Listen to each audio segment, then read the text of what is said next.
பழவந்தாங்கல் பெண்கள் கூட்டமைப்பின் சார்பில் மிக சிறப்பாக நடைபெறுகிற மகளிர் தின விழா நிகழ்ச்சியை மிகச்சிறப்பாக ஏற்பாடு செய்து இந்த நிகழ்ச்சியில் எங்களை எல்லாம் பங்கேற்க செய்திருக்கிற ஒருங்கிணைப்பாளர் திருமதி கண்ணகி அவர்களே, என்னோடு இந்த நிகழ்ச்சியிலே கலந்து கொண்டிருக்கிற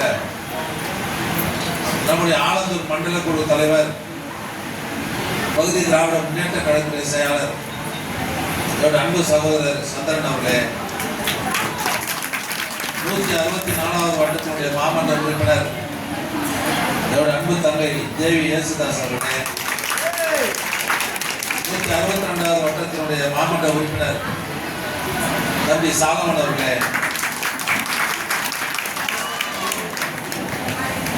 தமிழக தொழிலை பாதுகாப்பு மற்றும் சுகாதார இணை இயக்குனர் ஜவஹர் அவர்களே, மேலாளர் ரேவதி அவர்களே, சியாமலா அவர்களே, துரைராஜ் அவர்களே,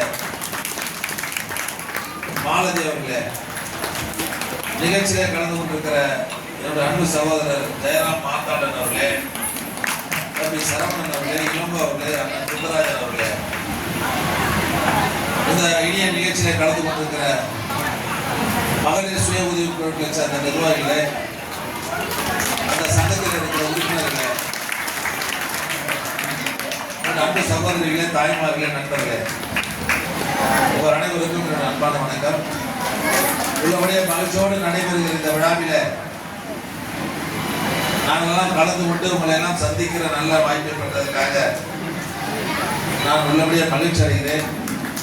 அந்த வாய்ப்பை எங்களுக்கு உருவாக்கி தந்திருக்கிற நம்முடைய ஒருங்கிணைப்பாளர் என்னுடைய அன்பு சகோதரி கண்ணகி அவர்களுக்கும் இந்த நிர்வாகிகளுக்கெல்லாம் சட்டமன்ற உறுப்பினர் என்ற முறையிலே என்னுடைய நன்றியை இந்த நேரத்தில் நான் தெரிவித்துக் கொள்ள விரும்புகிறேன்.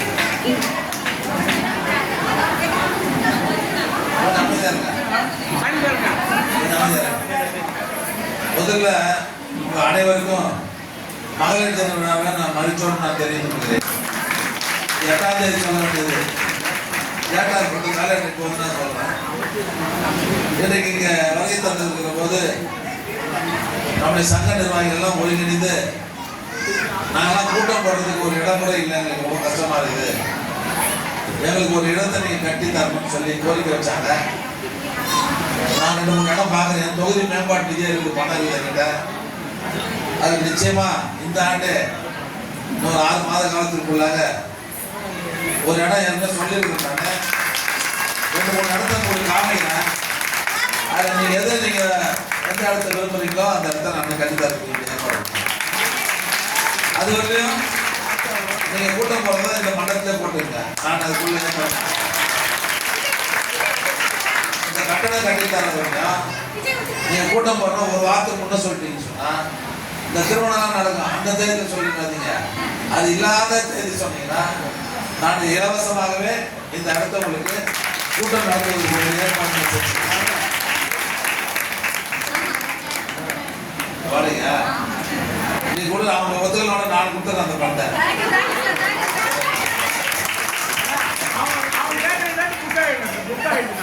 இல்ல அந்த திருமணம் நடத்திருப்பாங்கல்ல அந்த தேதி இல்லாத காலி தேதி நீங்க நடத்துங்க.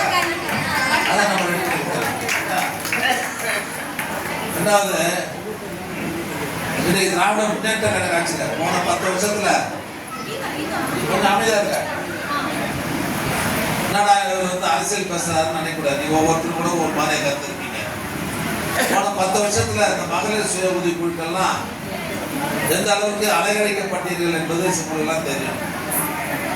இன்றைக்கு ஆண்களுக்கு நிகராக பெண்கள் விளங்க வேண்டும் என்பதற்காக மறைந்தாலும் நம்முடைய இதயங்களில் என்றைக்கு வாழ்ந்து கொண்டிருக்கிற முத்தமிழர் டாக்டர் கலைஞர் அவர்கள் தான் 1989ஆம் ஆண்டு தர்மபுரியிலே முதல்ல மகளிர் சுய உதவி குழுக்களை தொடங்கி வைத்தது கலைஞர் தான். அன்னைக்கு ஆரம்பிச்சது இன்னைக்கு கிட்டத்தட்ட தமிழ்நாடு முழுவதும் 6 லட்சம் குழு தான். 6 லட்சம் குழு இன்னைக்கு லட்சக்கணக்கான பெண்கள் இந்த குழுவில் இடம்பெற்று நீங்க பாத்தீங்கன்னா 3 மாசம் அது முன்னாடி உங்களுக்கு கடன் சொல்லிட்டு இதெல்லாம் தகுதி கிடையாது. இப்ப நம்ம ஆட்சி வந்து 3 மாசத்துக்கு ஒரு முறை 100 கோடி 150 கோடி எல்லா மாவட்டங்களிலும் அந்த அமைச்சர் கலந்து கொண்டு இந்த கடனை வாரி வாரி வாங்கி விட்டு அது ரெண்டாவது உங்களுக்கு பெரிய சந்தோஷம் என்னன்னா ஆம்பளைங்க யாராவது கடன் வாங்கினோட கட்டுறது கிடையாது. ஆனா இது உண்மையிலே சொல்றது பெண்கள் மகளிர் குழு இந்த பேங்க் எல்லாம் பாத்தீங்கன்னா சில குழுல நீங்க கேட்கறவங்க வந்து வாங்கிப்பாங்கன்னு சொல்றாங்க. அது காரணம் தான் உங்களுக்கு நாணயம் தான். நீங்க நாணயத்தோட அந்த பணத்தை நேரத்தோட கட்டுறதுனால பேங்க்ல இருக்கிறவங்கள கூப்பிட்டு உங்களுக்கு கலந்துருக்காங்க இல்லையா? அது காரணம் என்னன்னா பேங்க் காரணம் இல்லை, உங்களுடைய நாணயம்.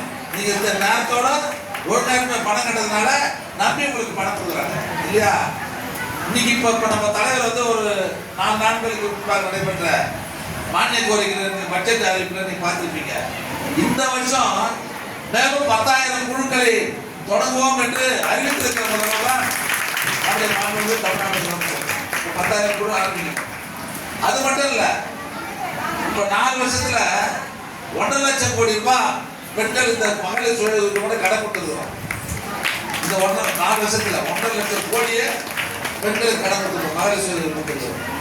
இன்னைக்கு இந்த ஆட்சியை பொறுத்தவரை மகளிருக்காக நடத்தப்படுகிற ஆட்சி. நிறைய ஆம்பளைங்களோட கோச்சிப்பாங்க, என்ன எல்லாம் பெண்களுக்கே செய்யறாங்க. நம்ம முதலமைச்சர் 1000 ரூபாய் கொடுக்குறாரு, நமக்கு எதுவும் கொடுக்கல, எல்லாம் பெண்களுக்கு தான் 1000 ரூபாய். நீ தமிழ்நாடு முழுவதும் எவ்வளவு பேர் கொடுக்குறாரு தெரியுங்களா? 1,17,00,000 குடும்பங்களுக்கு மாசம் 1000 ரூபாய் தருகிற ஆட்சி செய்யுங்க. இதோட 1-2 ரூபாய் இருக்கும். வராதவங்க சொல்லுங்க, கை திரும்ப பார்க்கலாம். ரொம்ப இல்லை இல்லையா? ஒரு 5% 10% இருக்குது. அதை கூட இந்த பட்ஜெட் என்ன சொல்லியிருக்கிறாருன்னா, யாரெல்லாம் பணம் வரல இப்ப அப்ளிகேஷன் கொடுக்க போறோம். ஒரு 10 நாள் 20 நாள் அப்ளிகேஷன் கொடுக்க போறோம். அதுல வராதவங்க அப்ளிகேஷன் ஏற்கனவே கொடுத்த மாதிரி நீ கொடுத்தீங்கன்னா அந்த குடும்பங்களுக்கு வருகின்ற காலத்தில அந்த பணத்தை நிச்சயமாக நாங்கள் பெற்று தருவோம் என்ற தலைவர் பட்ஜெட்டில் சொன்ன நாங்கள் நிச்சயம் அதனால கட்டணம் இல்லாமல் பேருந்துகளை பயணம் செய்யலாம் உத்தரவு போட்டார். அதுவும் நீங்க நடைமுறைக்கு வந்துருக்கு. ஒரு நாளைக்கு எவ்வளவு பெண்கள் பயன்படுறாங்க தெரியுங்களா? 54,34,000 பேர் நேரத்துக்கு கணக்கு ஒரு நாளைக்கு. இப்ப குறிப்பா நம்ம ஊர்ல இருந்து ஒரு அம்மா தாம்பரத்துக்கு போறாங்க வச்சுக்க. நம்ம ஊர்ல இருந்து தாம்பரத்துக்கு ஒரு அம்மா போறாங்க வேலைக்கு. குறைஞ்சது எவ்வளவு? 20 ரூபா போறதுக்கு, வரத்துக்கு 20 ரூபா இல்ல